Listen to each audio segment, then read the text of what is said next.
Most gardeners think planting one citronella plant in a corner will magically solve their mosquito problem. But honestly, it doesn't.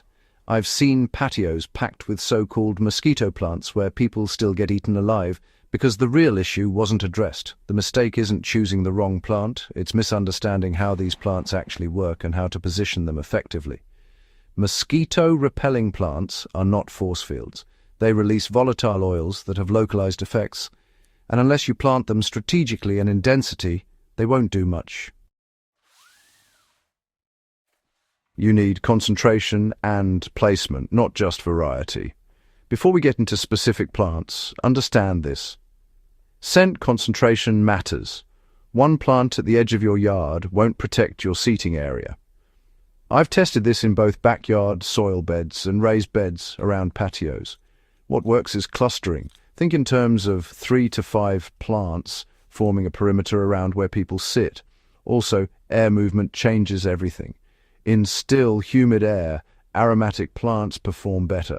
In windy conditions, their volatile compounds disperse too quickly. That means placement near walls, fences or corners where airflow is moderated tends to improve effectiveness.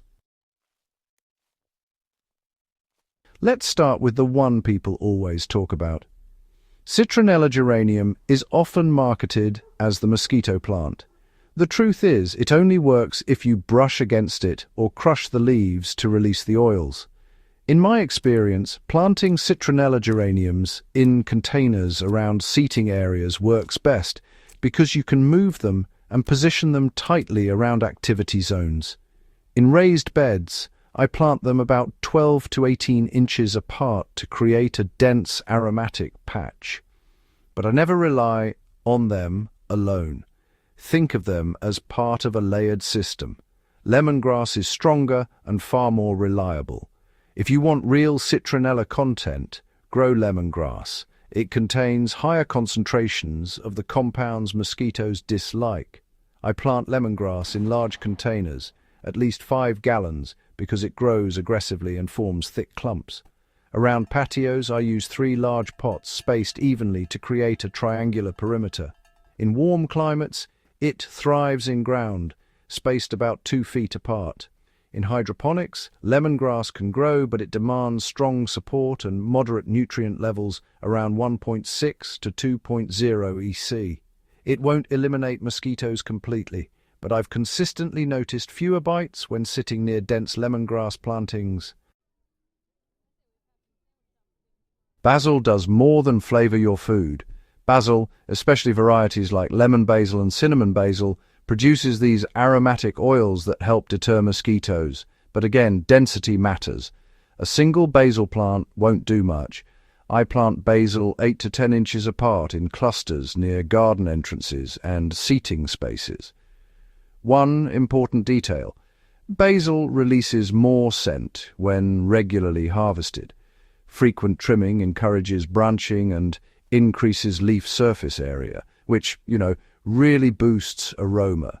In hydroponic systems, basil thrives and can double as a productive herb while contributing mild repellent properties. Lavender works best in dry, sunny zones. Lavender is often recommended, but it performs best in dry, well-drained soil. In heavy, wet soil it struggles, and a stressed lavender plant won't produce strong oils. I plant lavender along sunny pathways, spacing plants about 18 inches apart. When brushing past them, you release scent into the air. In raised beds with excellent drainage, they perform well. I avoid overwatering because diluted growth reduces oil concentration. Mint is aggressive but effective if controlled. Mint repels mosquitoes through its strong menthol scent. The problem is it spreads aggressively. I never plant mint directly in open garden beds. It goes into containers, always. Positioned around seating areas, mint pots create a fragrant barrier. Crushing a few leaves before sitting outside increases effect. In hydroponics, mint grows aggressively and produces strong aroma under moderate feeding. Rosemary provides structure and scent. Rosemary performs well in hot, dry areas and produces strong aromatic oils. I plant rosemary shrubs about 2 feet apart to form low hedges near patios. They tolerate drought once established and require minimal care. Like lavender, rosemary needs good drainage. In raised beds, I mix in coarse compost and avoid heavy clay. Strong sun exposure improves oil production. Catnip is more powerful than most people realize. Catnip contains nepetalactone, a compound shown to repel mosquitoes effectively. In my trials, catnip planted near garden benches noticeably reduced mosquito activity. However, it spreads easily. I treat it like mint and grow it in controlled sections or containers. Spacing about 12 inches apart in a dedicated bed works well. Regular pruning keeps it compact and increases oil release. Marigolds help, but shouldn't be your main strategy. Marigolds are often advertised as insect repellents.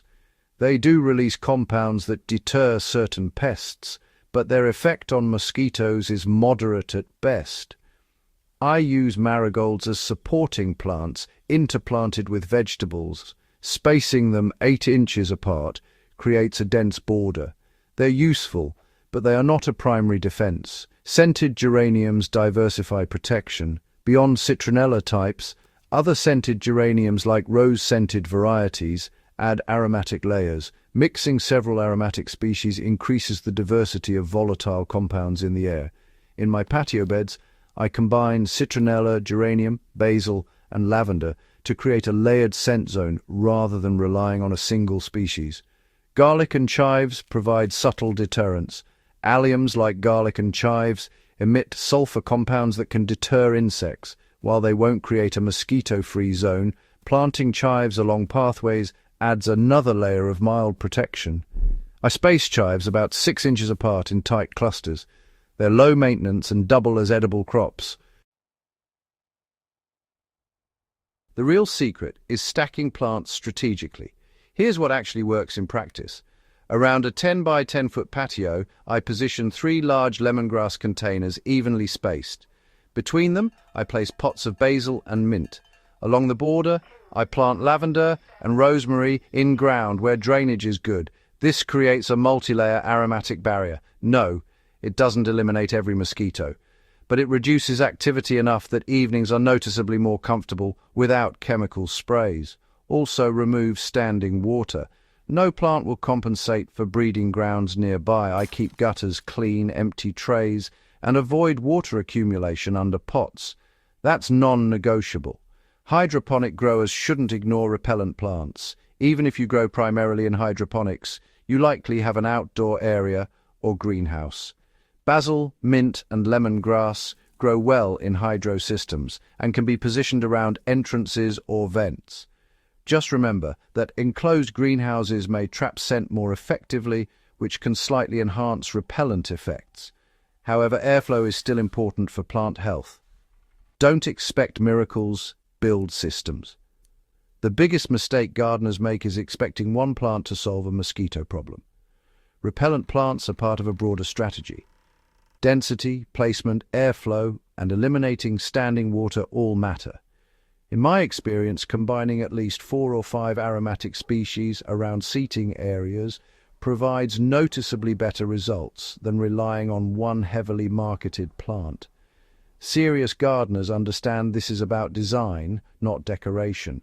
You're engineering your space for both productivity and comfort.